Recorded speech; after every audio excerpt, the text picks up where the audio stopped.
独自一人在荒岛里求生会是一种什么体验？在没有树荫的荒岛里，只能任由烈日暴晒，饿了就在海里打鱼。这种惬意的生活，有几人不向往？站在船顶的杰克有种征服荒岛恢宏气势，一旦登岛就正式接受挑战。对于一向胆大的杰克，对这种挑战毫无压力，直接从船上跳了下来。这里的环境风景如画，凭借一把鱼叉就开始正式接受挑战。激动的杰克已经压抑不住自己内心的狂野，游艇从他身边快速的离开，等待的是杰克独自一人在荒岛里求生，向着浅滩的岸边奔跑。沙滩上的海鸟被吓得满天飞翔，杰克也被这一场景震撼住了，享受被美景包围的感觉。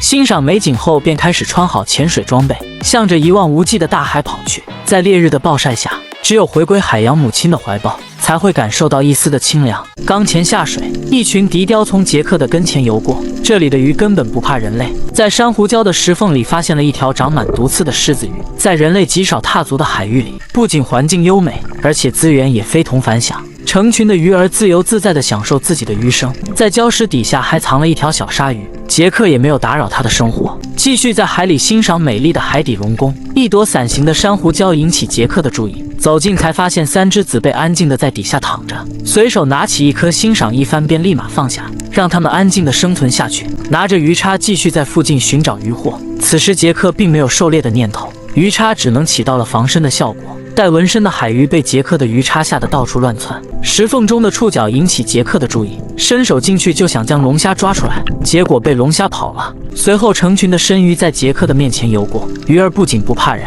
反而对人类这种怪异的生物起了好奇心，直接把杰克包围起来。前方一条鲨鱼把附近的鱼儿都吓跑了，而杰克却向着它游去。欣赏完海底美景后，就开始上岸休息，沿着沙滩一路行走，欣赏这里不一样的风景。整座岛屿被海水包围起来，形成荒无人烟的海岛。堂哥开着游艇，时刻监督着杰克，同时也为了防止意外发生，沿着沙滩来到了岛屿最高的地方。这里的岩石有点扎脚，小碎步沿着岸边跑到最高的区域。这里的海景被杰克一览无余。此时的杰克已经成为岛屿的霸主，航拍下能看清岛屿的浅水区和深水区之间的差别。美丽的海景让杰克流连忘返，海鸟从他头顶飞过。随后杰克沿着岸边继续向前奔跑，去到适合潜水的地方。毒辣的太阳让杰克不得不再次跳下水寻找凉快。这里的海底美景更加的让人流连忘返，珊瑚礁非常多，鱼类资源也非常的丰富。甩出去的鱼叉竟然扑了个空，一只蜘蛛被静静地躺在礁石之上，这只蜘蛛背还是活的，杰克却好心地把它放回到地下。在前方就是一片蔚蓝深水的海域，前方一条鲨鱼游过，低头又发现了一只海参，而杰克却一直尾随着鲨鱼，本想告别海底龙宫。前方的一条深鱼却向着杰克靠近，等待鱼儿足够靠近就立马甩出鱼叉，鱼叉直接插了个寂寞。海底一只行走的螃蟹引起杰克的注意，杰克立马放下身段观察螃蟹如何行走，还和螃蟹来一个亲密的较量。最终双拳难敌二手，被杰克抓住了后脚。螃蟹因为是雌性的，杰克只好把它放了，沿着波浪的沙滩回归了大海。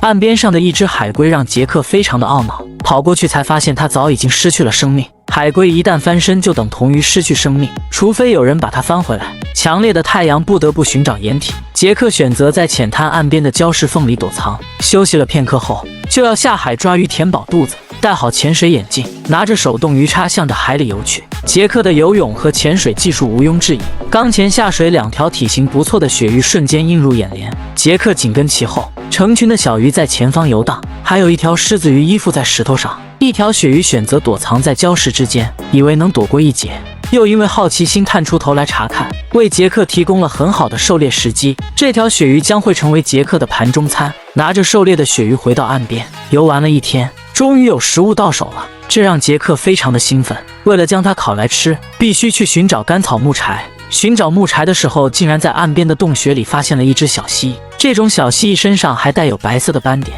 很明显这只小蜥蜴刚出生没多久。